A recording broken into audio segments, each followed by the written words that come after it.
Buenos días todavía, ¿verdad? Bienvenidos todos. Qué bueno saludarles, qué bueno verles.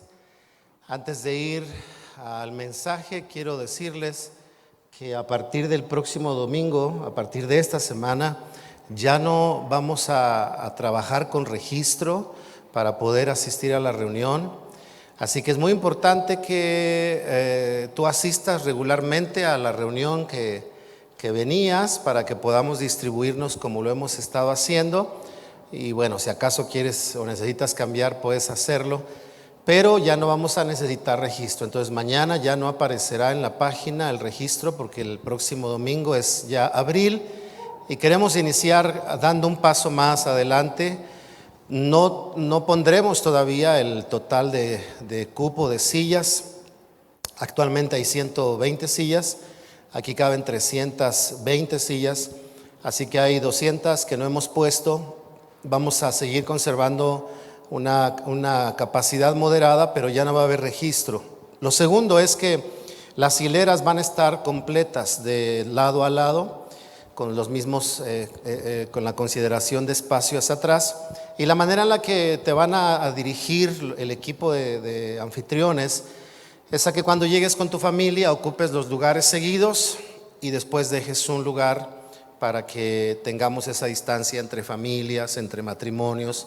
Si acaso vienes solo, pues espera en la entrada 2 o 3 para que, no es cierto, tú te metes solo, le indicas a los anfitriones y te van a sentar en un lugar para dejar los espacios y seguir considerando este asunto de la distancia.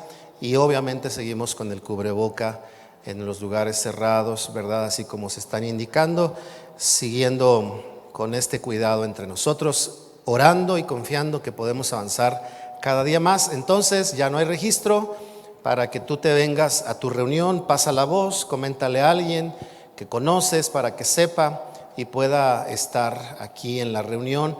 Y también estaremos trabajando en esta modalidad, avanzando con ciertas dinámicas y ciertos tiempos, para que podamos saludarnos y venir acá, no solamente sea entrar, escuchar e irse, sino tener la oportunidad de saludar y de estrechar por lo menos el puño, la mano, como quieras, con alguien. Así que entonces sumémonos, por favor, teniendo atención a esto y sabiendo que la próxima semana sin registro nos venimos y cómo empezar a acomodarnos. ¿Les alegra que avancemos un poquito en eso? Sí, bueno, un aplauso de ánimo, de alegría, si te alegra esto. Cada domingo en el auditorio, antes de la pandemia, recibíamos en este auditorio a más de 300 personas por reunión, y en la pandemia, al regreso, hemos trabajado con un grupo moderado de 100, es decir, una tercera parte de los que caben aquí. Espero que conforme vayamos avanzando, algunos vuelvan a regresar. Y si no, bueno, seguirá habiendo espacio para que vengan, sobre todo nuevos que necesitan escuchar el mensaje de la palabra de Dios, ¿verdad que sí? Así que a trabajar todos juntos, por favor. Bien, este domingo vamos a cerrar con una serie que comenzamos este mes. Procuramos desde hace ya algún tiempo tomar por mes una serie para enfatizar un tema y a partir de ahí diferentes aspectos que nos ayudan a vivir una fe práctica, ¿verdad? Creo que un cristianismo lleno de información pero nada de practicidad se vuelve como una fe muerta que no evidencia lo que creemos, que no evidencia al Dios en el que hemos profesado nuestra fe y a Jesús que reconocemos como nuestro Salvador. Entonces la practicidad de la palabra, dice la Escritura, que es la que trae bienaventuranza, no solo oírla y olvidarla, sino practicarla. Y abordamos un tema al que llamamos conceptos. Solo quiero recordar lo siguiente: los conceptos van a generar en nosotros la concepción de algo, es decir, va a dar origen a algo. Tú tienes un mal concepto de alguien y da origen a una reserva, da origen a un enojo, sin siquiera conocerlo, ¿verdad? Hay veces que la gente dice, ni te conocía y ya me caías mal. ¿Por qué? Porque había referencias, porque había voces, porque había ideas. ¿No has conocido gente que dice, yo cuando te vi me caías mal porque te pareces a mi tío y mi tío me caía bien gordo? ¿Has conocido gente así? Yo sí he conocido gente así. Ah, bueno, el tema es que concibe cosas. ¿Por qué es tan importante hablar de conceptos? Porque por naturaleza, por default, por efecto, va a concebir. Todo concepto va a concebir. Segundo, todo concepto va a capturar. Y capturar algo lo va a replicar. Si tú tienes un mal concepto de alguien, lo vas a replicar con alguien más. Oye, ¿y qué piensas de él? Yo que tú. Y no decimos más, pero con esa expresión y con el yo que tú, suficiente para replicar en una persona que no conoce de la que estamos hablando y que nos pide una referencia, una mala idea acerca de esa persona. No estoy diciendo que hablemos bien de lo que la gente hace mal, no estoy hablando de eso, estoy hablando de las personas. Estoy hablando de ser cuidadosos porque el concepto va a replicar siempre, siempre. Y lo tercero es que los conceptos van a dar forma, van a formar, van a delinear nuestro pensamiento acerca de algo, acerca de alguien, sobre todo acerca de alguien, de personas. El concepto que tenemos va a delinear. Si tú conceptualizas que la convivencia familiar es importante, vas a formar hábitos para convivir con la familia. Vas a formar hábitos para platicar, para pasar un buen tiempo con uno, con otro, con todos, porque el concepto que tienes de la familia le da forma a tus acciones. Así que entonces los conceptos siempre van a generar esto, concepción, van a replicar o a capturar y van a dar forma.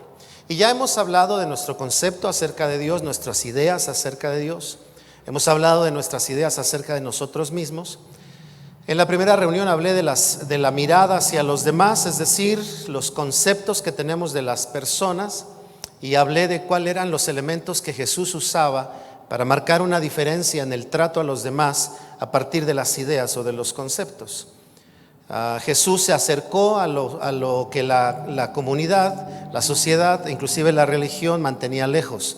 Jesús se acercó a ellos. Jesús convivía con los que otros no convivían. Jesús dignificaba a aquellos que daban por default un lugar de falta de dignidad por pecado, por juicio, por condición. Y Jesús cambió eso por estos elementos que compartí en la primera reunión. Por favor, puedes mirarlo. Y tú que ves este video puedes buscar también esa conferencia porque te puede ayudar mucho. Y quiero cerrar mi participación de este tema hablando de los conceptos con respecto a la iglesia. Un tema para nosotros por demás importante, porque somos iglesia, porque hacemos iglesia, porque pertenecemos a la iglesia general, el cuerpo de Cristo, porque pertenecemos a una iglesia local. Entonces, necesariamente trabajamos a partir de conceptos que nosotros tenemos con respecto a cada una de estas aristas, ¿verdad? El cuerpo de Cristo, la iglesia del Señor o la iglesia local. Y en ese sentido, el tema de hoy yo le he titulado Ideas de la iglesia. Es decir, a partir del concepto que nosotros vamos definiendo progresivamente, porque ningún concepto se da de una y ya, lo vamos forjando en nuestras vidas. Por ejemplo, si habláramos de un juez justo escucha una parte, pero escucha la otra. Y no se hace un juicio a partir de escuchar a uno. Es que me picó el ojo, 2 días de cárcel. No, voltea y le dice al otro, ¿por qué le picó el ojo? Porque él me pisó el callo. Y entonces el juez comienza a decir, es que tú lo provocaste, y trata de emitir un juicio a partir de una idea clara sobre una situación. Nosotros, con respecto a la iglesia, tenemos ideas, algunas de ellas inclusive erróneas, equivocadas. Aquellas frases, por ejemplo, que escuchábamos de nuestras generaciones anteriores, nuestros padres, nuestros abuelos, es vamos a la casa de Dios. Y este lugar no es la casa de Dios. Tú eres la casa de Dios. Yo soy el templo de Dios, dice la Biblia. A otras versiones, en lugar de templo, dicen el altar de Dios. Y un altar era un lugar de encuentro entre el ofrendante y Dios. Traían su ofrenda a un altar, la presentaban delante de Dios. Y entonces Pablo dice, ustedes son templo o altares de Dios, el lugar de comunión con Dios. Ustedes, no los auditorios. Algunas personas decían, vamos al templo a ver a Dios. nosotros no necesitamos venir al auditorio para ver a Dios. Decía ahorita Aramis, podemos adorar a Dios en nuestra casa, en la calle, en el parque. No necesitamos este auditorio para adorar a Dios. Pero sí dice la Biblia, ¿verdad? Vengamos y exaltemos a una, y sí habla de la comunidad, para juntos alabar al Señor. Entonces, a veces hay conceptos de la iglesia con respecto a los edificios. Por otro lado, hay conceptos de la iglesia con respecto a las estructuras, ¿verdad? A que si hay grupos cerrados, a que si hay elitismo en las iglesias, en los lugares, ¿verdad? Por otro lado, a veces hay conceptos de la iglesia con respecto a la religión, a la forma de hacer las cosas. Y entonces hay ideas en la gente de esta manera de hacer iglesia es la verdadera, y no hay tal cosa. Hay parámetros en la Biblia de cómo hacer reuniones, no las hay. La Biblia no dice cómo deben de ser nuestras reuniones de domingo, no dice.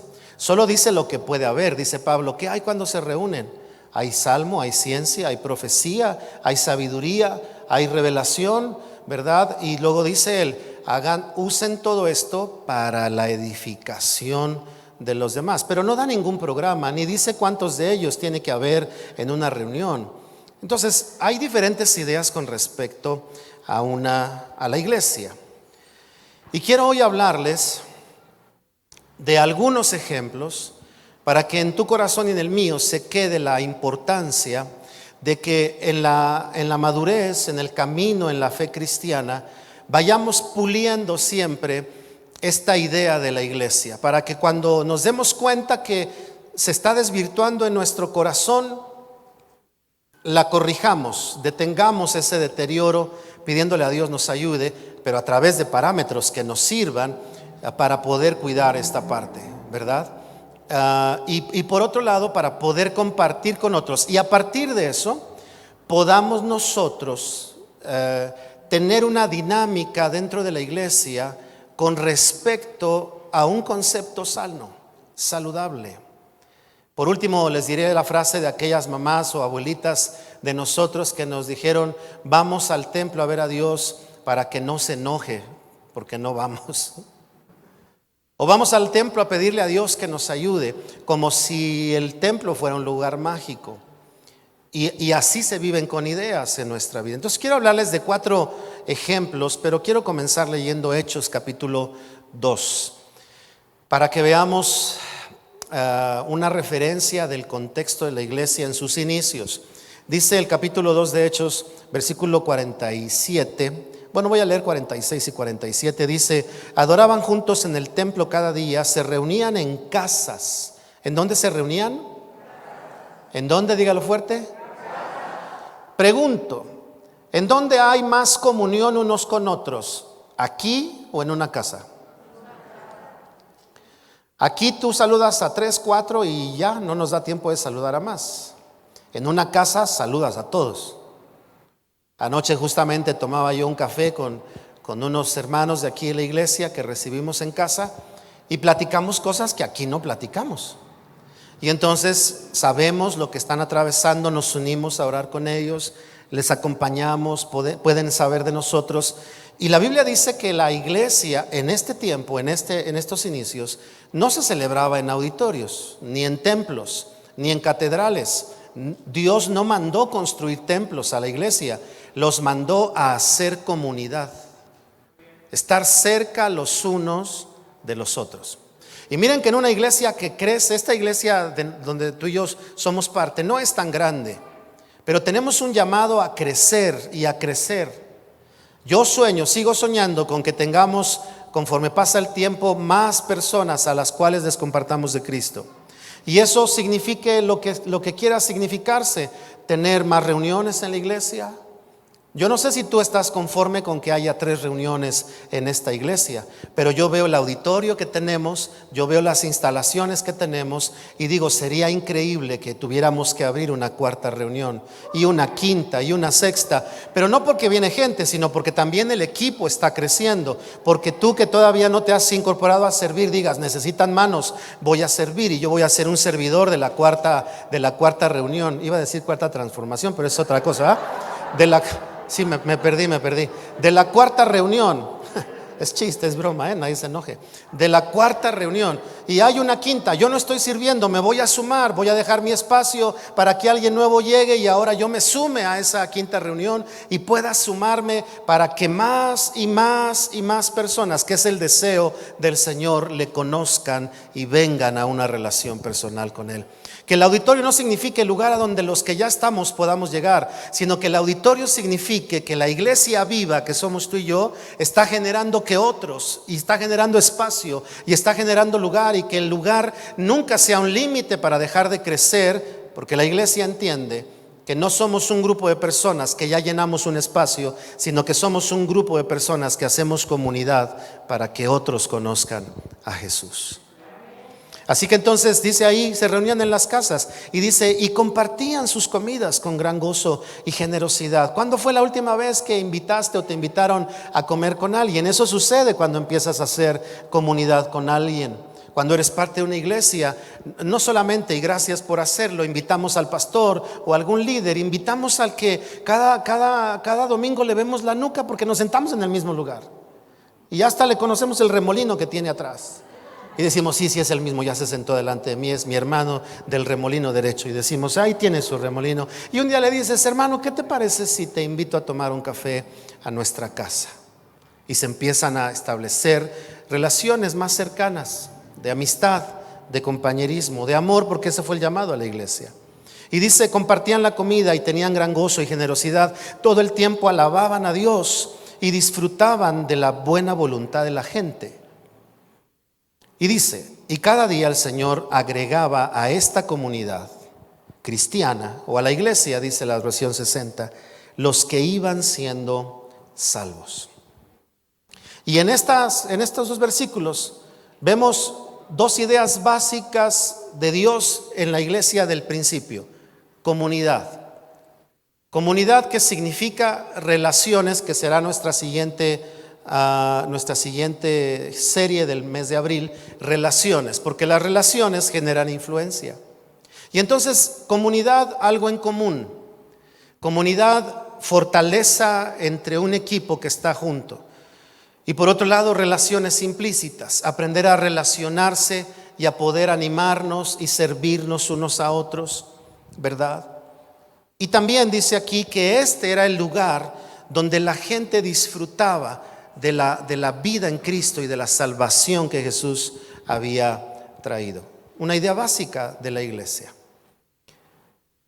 ¿Qué estoy diciendo? ¿Que no necesitamos venir a este auditorio? No, estoy diciendo que disfrutemos tener un auditorio, pero que no olvidemos la base de la iglesia: comunidad, relaciones y disfrutar juntos de la salvación para que otros conozcan a su Salvador, a Jesús como su Salvador. Ahora, a partir de esta idea quiero ponerles los ejemplos para resaltar la relevancia de ir forjando, como dije ya, por la madurez, por el conocimiento de la palabra de Dios, por el compañerismo, por el ajuste, por la mentoría que alguien puede darnos, alguien que nos lleva ventaja en la vida cristiana con respecto a la iglesia. Y les voy a hablar solo de 4 ejemplos. El primero, 1 Corintios 6, 19, aunque Pablo está hablando aquí de la moralidad, ¿verdad?, de la integridad física, hace una declaración y dice, ¿no se dan cuenta de que su cuerpo es el templo del Espíritu Santo, quien vive en ustedes y fue dado por Dios? Ustedes no se pertenecen a sí mismos. Y dice el apóstol Pablo categóricamente, ustedes son templo, ustedes de manera personal, porque también en el capítulo 3 habla de la iglesia como templo, y ahí es cuando dice, si alguien la destruye, el Señor le juzgará, pero está hablando de la iglesia, no del individuo. Y entonces, en este capítulo 6 dice, ustedes, cada uno, son templo de Dios. Y dice, y no se pertenecen. Lo dije ya hace un momento y lo quiero resaltar en este texto de la siguiente forma.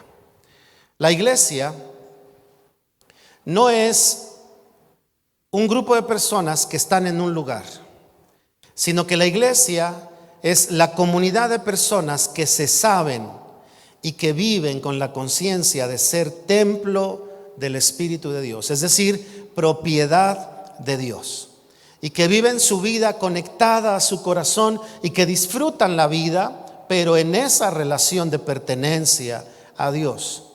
Y en ese sentido, cuando nos reunimos en este lugar, es un auditorio, es un lugar físico, pero cuando no nos reunimos, seguimos teniendo claro a quién le pertenecemos. Le pertenecemos a nuestro Salvador, somos parte de una comunidad de personas y aunque no estemos en el mismo lugar, nos mantenemos entrelazados porque le pertenecemos al mismo Dios y al mismo Padre.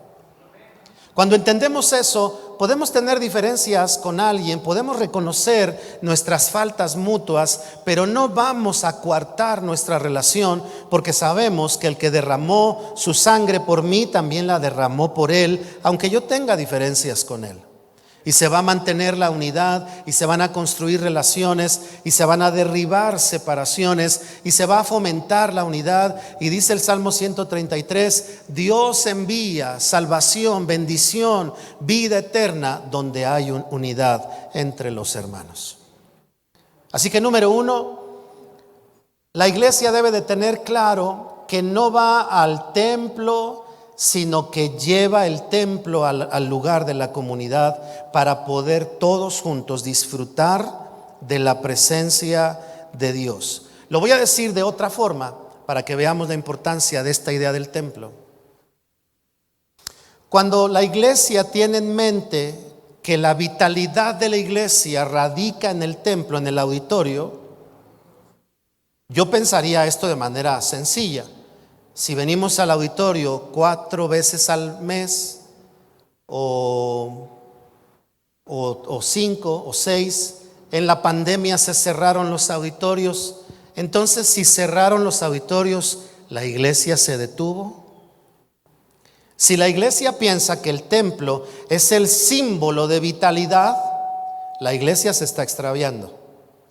La iglesia debe de saber que el templo no es el símbolo, no es el centro de su vitalidad, que Jesús es el centro de su vitalidad, que lo sigue a Él, que lo sirve a Él, que se enamora de Él y por lo tanto hace comunidad en el templo, pero el templo no va a enmarcar lo que pasa en su vida. Y por eso yo decía en días anteriores y en meses anteriores, en este tiempo de la pandemia, Dios nos hizo un examen y si Dios lo hubiera hecho con esta intención, creo que Dios diría, voy a cerrar sus auditorios, templos, para ver si saben que ustedes son el templo de mi presencia. ¿Y saben qué pasó? Te lo voy a decir porque es una realidad. Se dice que el 30% de las personas que iban a un templo, a un auditorio, no van a regresar después de la pandemia. Durante el tiempo de la pandemia, el 40% de iglesias, de 100 iglesias, 40 cerraron. Porque la iglesia se fue. No fue el rapto, nadie piensa que ya el Señor vino y se los llevó. No, se fue. Ahora, si se fue para seguir haciendo iglesia, excelente. Pero si se fue para buscar otro templo a donde llegar y quitarle la vitalidad al lugar donde estaban por entender que somos parte del reino de los cielos en la tierra, entonces tuvimos un problema. Nosotros durante el tiempo fuerte de la pandemia teníamos y hasta el día de hoy una frase que es: la iglesia no se detiene. Los templos, auditorios se cerraron. Y se sentía nostalgia, queridos. El primer domingo que llegamos aquí, el lugar vacío, yo sentía mucha nostalgia. Decía, ¿cuándo volveremos a abrir? Pero sabíamos que no nos podíamos detener. Y teníamos que predicar a Jesús y llegar a las personas. Gracias a Dios, a ese trabajo, personas nuevas conocieron a Jesús durante el tiempo de la pandemia. Porque entendemos que el templo no es el centro de nuestra vitalidad. Lo repito, Jesús es el centro de la vitalidad. Y cuando yo abrazo eso, estoy en el templo, pero porque lo que me da vida no es el templo, Es la comunidad, es Jesús en medio de los hermanos el que me da comunidad. Y puedo no, por ejemplo, tenemos dos hermanas que se congregan con nosotros a través de internet en Los Ángeles, Estados Unidos. Y ellas son parte de esta iglesia, cada mes envían su ofrenda. No les doy consejerías, no visito sus casas, no estoy con ellos porque no puedo, están del otro lado. Y se me acabó mi visa y ahorita no puedo ir para el otro lado. Pero ellas saben que son parte de una comunidad a la distancia. ¿Me explico? Es como, déjame decirte de esta manera, es como si yo me fuera un mes de misionero, y como me voy de misionero me olvido que estoy casado y no mando gasto. ¿Qué esposa estaría contenta con eso? Diría, si tú sirves a Dios, gloria a Dios, pero ¿y tu casa? Nosotros, cuando entendemos que el templo no nos hace funcionar, funcionamos aunque no haya templo. Ahora que estamos en este tiempo de si podemos comprar este lugar o si tenemos que movernos de este lugar, yo me puse a pensar y decía, Señor, ¿y si no tuviéramos un lugar en donde congregarnos? ¿Qué pasaría con 17 años de trabajo? ¿Y si abriéramos grupos en hogares por un tiempo y no hubiera todo lo que hay aquí? ¿Qué pasaría con la iglesia? Y yo confío en que esta iglesia entienda que eso es hacer iglesia, y que el centro de esas reuniones pequeñas seguiría siendo Jesús, si acaso eso nos pasara. La semana que entra voy a hacer un ejercicio. ¿Quieren saber qué ejercicio es? Vengan la semana que entra. Con respecto a lo que estoy diciendo de la iglesia, porque tenemos que ir mirando nuestros conceptos y decir gracias a Dios por los lugares, pero nosotros somos el instrumento de Dios para darle vitalidad a esos lugares que el Señor nos concede. Segundo, este está buenísimo también. Primera de Corintios 1:13 dice, algunos de ustedes dicen, desde el 12 voy a leer, yo soy seguidor de Pablo. Otros dicen, yo sigo a Apolos, o yo sigo a Pedro, o yo sigo únicamente a Cristo. Y dice Pablo, ¿acaso Cristo está dividido en fracciones? ¿Acaso está dividido? Y dice, ¿fui yo, Pablo, crucificado por ustedes? ¿Fue alguno de ustedes bautizado en el nombre de Pablo? Y termina con esta respuesta a su pregunta retórica y dice, por supuesto que no. Ya la iglesia desde sus primeros años, por ahí de pasado los 10 años que escribe esto Pablo, o los 15 años, se da cuenta que la iglesia que se reunía al principio en las casas, ahora ya no se reúne por causa de la comunidad, se reúne por causa de a quién siguen. A Pablo, a Pedro, a Apolos. ¿Quién es el mejor hombre a seguir? Y Pablo, siendo el apóstol de esta comunidad en Corinto, él les dice, oigan, se les está olvidando algo. Yo no soy el motivo de su salvación. Yo no derramé mi sangre por ustedes, ni siquiera yo los bauticé a ustedes. Lo que estaba diciendo Pablo a la iglesia es, iglesia, no se olviden que la iglesia no funciona centralizando a un hombre, sino que la iglesia funciona centralizando al que dio su vida por nosotros, que es Jesús. Claro que honramos a las personas, honramos a los que sirven, a los que trabajan. También la Escritura dice, reconozcan a quienes les han enseñado la Escritura, reconozcan a sus pastores, imiten su fe. Claro que hace una invitación a este honor, pero no a exaltar un lugar.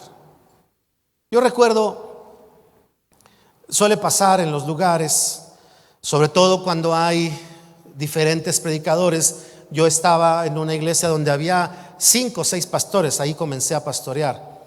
Y desde ahí me empecé a dar cuenta que si predicaba fulano de tal, se quedaban y decían amén y gritaban gloria a Dios. Pero si predicaba el otro, que decían, ¿quién va a predicar?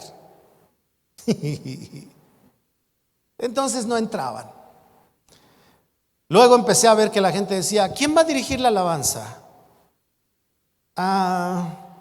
¿Y usted cuándo va a dirigir la alabanza? Como para ver a qué reunión llegaban. No estoy diciendo que sea malo identificarse con alguien, pero estoy diciendo que la Biblia dice que la iglesia no funciona centralizando a una persona. No saben cuántas iglesias he visto a lo largo de mis años que cuando el pastor ya no está, pareciera que la visión se muere.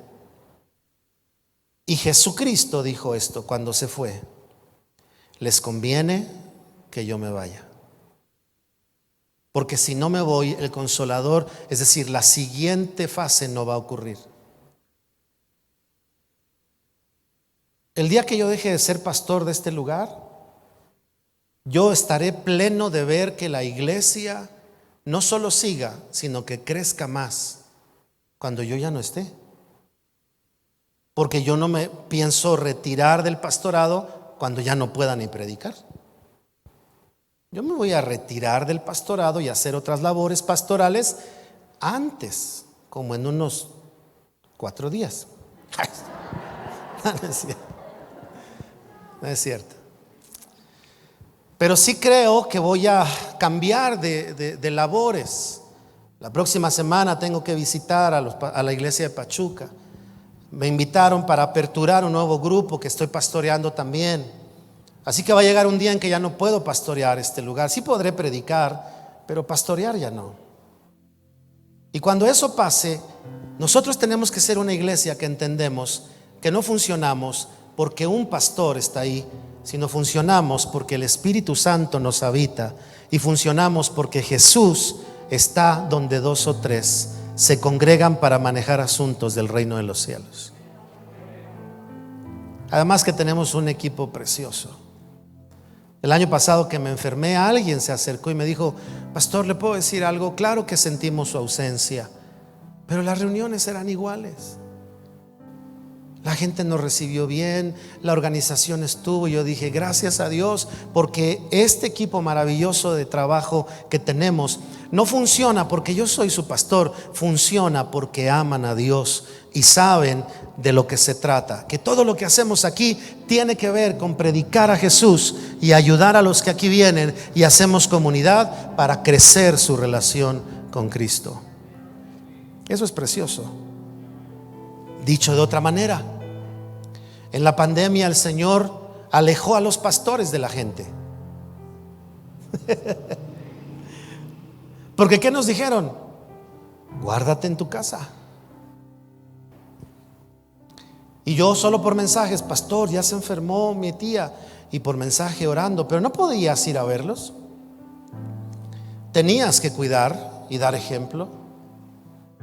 Podíamos ir a la puerta y animarlos, porque la verdad es que entró pánico, ¿te acuerdas? Dejabas la comida en la puerta y te echabas a correr como si el virus te fuera a alcanzar. Y Dios hizo un ejercicio: los voy a separar de sus pastores. Y la iglesia tuvo que entender que no dependen del pastor, que el pastor es un instrumento de aliento, de ánimo, de instrucción, de directriz. Pero si Dios no lo hace con uno, lo hace con otro. Y si no hay pastor, entonces Dios puede decir: yo soy tu pastor. David dijo: Jehová es mi pastor. No dijo: el pastor es mi pastor, dijo: Dios es mi pastor. Y en esa convicción dijo: nada me faltará. ¿Qué tiene que aprender la iglesia? Que la vitalidad, así como no depende de los templos, no depende de los pastores. Depende de que todos tomemos nuestro lugar, que todos hagamos nuestra labor. Que cuando es más, te lo voy a decir, que cuando un espíritu chilindrino, un demonio, te quiere hacer la vida imposible y el pastor no está, el pastor no te responde, tú no sientas que el pastor no te pastorea, sino que sientas que Jehová, que es tu pastor, está contigo y te va a enseñar a pelear tu batalla y a pararte firme delante de la adversidad que sea, inclusive del demonio que sea, y te va a enseñar que tienes autoridad en el nombre de Jesús para decirle a ese espíritu: cállate, enmudece, porque la palabra dice y está escrito que el Señor me ha dado poder y autoridad sobre toda fuerza del enemigo y nada me dañará. No es hasta que sales de detrás de tus papás que te das cuenta lo que tú puedes enfrentar. Y en este tiempo, en la pandemia, el Señor hizo un ejercicio: alejaré a los pastores de la iglesia. Y el resultado tiene que ser una evaluación de a quién estamos anclados. Tercero y último, para que podamos orar. Romanos 12, versículos 4 y 5 dicen algo muy importante, y lo dice así: así como nuestro cuerpo tiene muchas partes y cada una tiene una función específica, el cuerpo de Cristo también. Nosotros somos las diversas partes de un solo cuerpo y nos pertenecemos unos a otros. Otra idea con respecto a la iglesia, que no es algunos le llaman templismo, donde todo se centra en los lugares, o donde el pastorcismo le llaman otros, donde todo se centra del pastor. Yo decía ayer en la escuela de servidores: si a 17 años de la iglesia yo fuera el único predicador, ya sería un síntoma de que no estamos creciendo. Por eso hay más predicadores y va a haber más todavía. Y tal vez van a predicar cada 3 meses, pero va a haber más. Y el día que el Señor los lleve a llevar el mensaje a otro lugar, estarán entrenados para predicar, para dar un mensaje, para amar a la iglesia, para servir a la iglesia, porque la visión es crecer. Pero otro de los ejercicios que pudimos descubrir en este tiempo es que la iglesia no es un tema de algunos, sino es un tema de todos. Jóvenes que están aquí, adolescentes que están aquí, los necesitamos. Necesitamos su fuerza, su alegría. ¿No ves a un adolescente? Siempre pispireto ahí. Ya los que pasamos los 40 llegamos ahí: ¿cómo están, hijos? Pero ellos, ¿qué onda, paz? No, hasta los ojos así abiertos, como si hubieran tomado Red Bull. ¿Qué onda, paz? Y eso te anima a decir: no, tengo que estar al nivel de estos jóvenes que están sirviendo a Dios. Los necesitamos. Ustedes no son la iglesia de mañana, ustedes son parte de la iglesia de hoy. Tus oraciones por tus papás, por tus líderes, por tu pastor, tus oraciones las necesitamos. Cuando vienes y me dices: pastor, ánimo, todo eso lo necesitamos. Adolescentes son importantes, jóvenes son importantes. Bueno, hasta los americanistas necesitamos, pues, en la iglesia. Es ya para que se rían tantito. Es que la iglesia no es de algunos, es de todos. Dice Pablo: el cuerpo, todos los miembros de un cuerpo, todos funcionan. Hasta el que parece de menos labor tiene su propósito. Imagínate que el corazón le dijera al meñique: ¿tú qué? ¿De qué sirves? Ni fuerza tienes. Y el meñique muy tranquilo le dice: ¿y con qué te rascas la oreja cuando tienes comezón? El corazón tendría que quedarse callado y decir: yo no lo hago. Esa orden viene del cerebro. ¿Me explico? En este tiempo, con estas dos ideas o de estos dos panoramas que les digo que existieron y que existen, fíjense cómo está la estadística.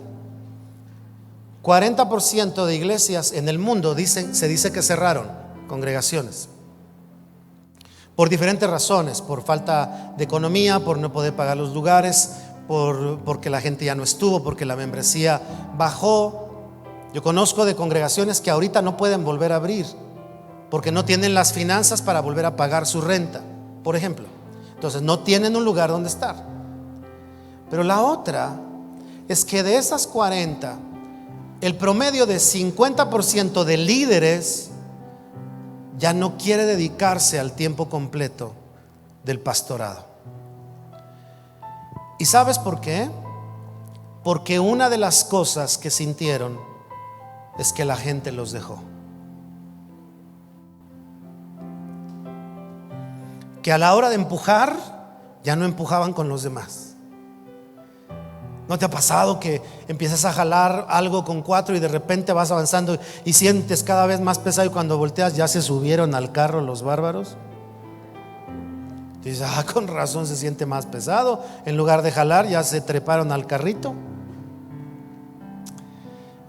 Y una de esas razones es que los pastores se sintieron abandonados por algunos que simplemente se desaparecieron, otros que dijeron adiós. Y todo eso es válido, porque cada quien decide. Pero creo que esas cosas pasaron porque se olvidaron que la iglesia no es de algunos, es asunto de todos. Es como en la casa. Esto las mamás deberían de estar diciendo: sí, amén, gloria a Dios, porque la limpieza de la casa no es de la mamá, es de...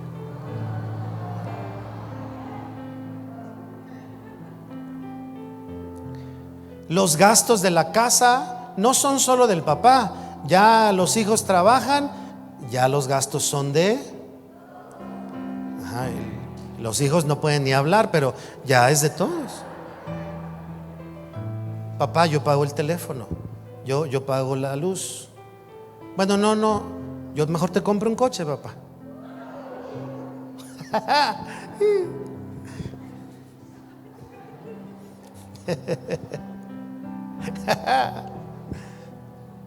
Es que algunos dirían: pastor, eso suena a Alicia en el País de las Maravillas. Pero no, es que es bíblico. La Biblia enseña acerca de eso.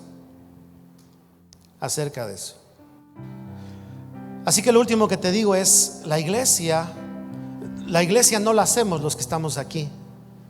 A nosotros nos toca una parte, pero esto no tendría sentido si ustedes no están. Y esto no tendría sentido si no todos caminamos ligados al corazón de Dios, predicando a Jesús, ayudando a otros a crecer. Sabes que, con esto cierro, cuando Jesús pensó en la iglesia, no pensó en templos, pensó en discípulos. Cuando la iglesia solo tiene el buen hábito, porque es bueno, es saludable, de reunirse cada cierto tiempo, cada domingo, cada 15 días, porque también algo que pasó en la pandemia es que la costumbre, el buen hábito de cada 8 días se cambió por cada 15, por cada 21 días, y algunos lo cambiaron por cada mes. Está bien, no hay problema que la gente venga cada vez que quiera, si entiende lo demás, y si mientras no está aquí, está trabajando allá, está haciendo discípulos. Pero si viene una vez al mes y no tiene discípulos y no predica a Jesús, se le está olvidando que hacer iglesia no es de los que fueron al culto, es de todos nosotros, donde quiera que estemos. Queridos, Dios quiere que nuestra generación conozca a Jesús a través de una iglesia viva, no una iglesia que tiene que ir a recargar fuerzas el domingo, porque ese es otro mal concepto de la iglesia: cargar gasolina el domingo y gastársela toda la semana, y llegar el siguiente domingo arrastrando la toalla. Ya vengo porque para que oren por mí, me profeticen algo, me saquen los speed cilindrinos que me cargué en la semana y voy otra vez. No, la iglesia entiende que viene cargada porque estuvo en comunión con Dios, porque cree en Dios, porque alaba a Dios, porque sirve a Dios. Y cuando viene a la comunidad puede venir para ser fortalecido de manera mutua, pero no viene en las últimas. Y si acaso ese fuera el contexto, está bien en ciertos momentos, de repente, pero no es la dinámica constante, porque entendemos que la iglesia no es de algunos, es de todos y cada uno de nosotros. Que tú, que tienes un día de haber llegado, si en tu corazón nace orar por mí, puedo bajar y decirme: me deja orar por usted, y yo te voy a decir gracias por orar por mí. Y no te voy a decir: ya acabaste el discipulado y ya eres apóstol, porque si no eres apóstol no puedes orar por un pastor, o tienes una profecía, porque si no profetizas no le llegas al estándar de los siervos de Dios. No,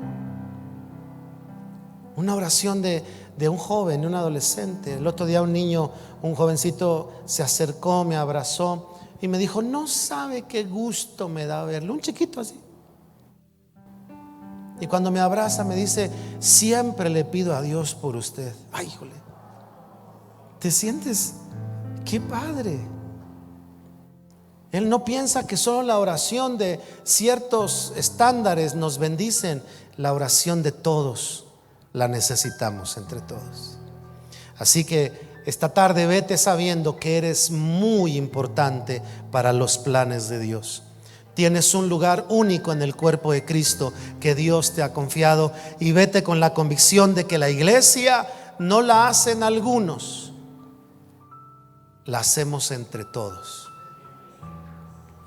Entre todos. 3 ejemplos para mirar la importancia de ver el concepto de la iglesia. Porque cuando compartimos de Jesús con alguien, le vamos a dar una fotografía de cómo vemos a la iglesia. Nos van a ver servir y ser felices afuera. Hablar de Jesús no con los labios, con nuestra vida. Con una tacita de café con alguien, con un dulce para alguien, con una torta para el necesitado. Pero no venimos a decirle: te regalo esto, pero recibe a Jesús. No, solo le decimos: toma esto, come algo. Y ni siquiera le decimos algo, pero ellos pueden sentir el amor de Dios. Queridos, la iglesia no es solo de unos o de algunos, es de todos y cada uno de nosotros. Por eso este mes que viene, en la escuela de servidores de este regreso que tuvimos, más de 70 personas en la escuela de servidores, 100 personas en la escuela de servidores en línea externa. Estamos compartiendo con otras iglesias. Me han hablado y escrito: pastor, no sabe cómo nos está ayudando la escuela de servidores.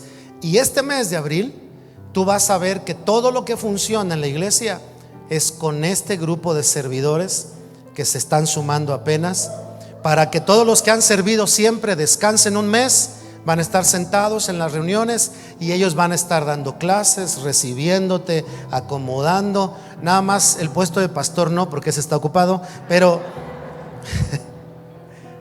el próximo mes la iglesia va a operar con los que están por terminar, todavía no acaban, por terminar su escuela de servidores, porque el lugar es para todos y todos podemos sumarnos para hacer iglesia juntos. ¿Por qué no le damos un aplauso a estas personas que se van a sumar?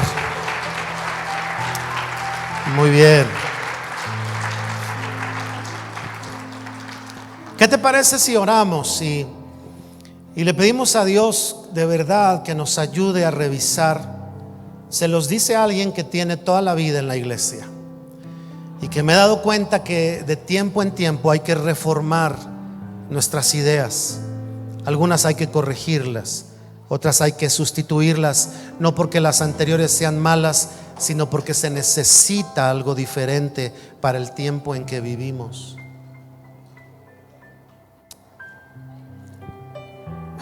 Vamos a orar. Señor, primero, gracias por cada persona que está en este lugar, porque tenemos un lugar donde podemos reunirnos. Pero gracias por entender que la vitalidad de esta congregación no descansa en un lugar, sino que trabaja en cada persona, sabiéndonos que somos templo del Espíritu tuyo. Que tu mismo Espíritu que está en alguien que tiene 10 años de conocerte, 20, 30, es el mismo que habita en el que tiene un día o unas horas de haberte aceptado. Queremos ser personas, jóvenes, adultos, adolescentes, que dejan formar en el corazón y en la mente un concepto saludable de ser iglesia de acuerdo a tu palabra y de acuerdo a tu espíritu. Por favor, Señor, haznos eficaces en este tiempo. Ayúdanos a trascender en el tiempo y en el lugar, porque vamos entendiendo y trabajando no solo con la buena historia que hemos vivido, sino con el tiempo presente de lo que tú quieres que hagamos. Y que como iglesia tengamos claro que nuestra vitalidad no está en el auditorio, Nuestra vitalidad no está en las personas, en centralizar a un pastor o a un líder, sino que todos tomemos nuestro lugar y te amemos, te sirvamos y le presentemos al mundo, a la iglesia por la que tú moriste, Señor. Llévanos a eso. Señor, en esta hora bendigo a los que nos acompañan por primera vez. Bendigo sus vidas. Que el ambiente de este compañerismo les bendiga. Nos alegramos por ellos y oramos, Señor, que tu gracia y favor sea sobre cada uno de ellos. Te amamos, te bendecimos y te agradecemos por hacernos parte de tu iglesia. En el nombre de Jesús. Amén. Amén. Un fuerte aplauso al Señor. Pero con fuerzas, con ganas. Apláudele a Él.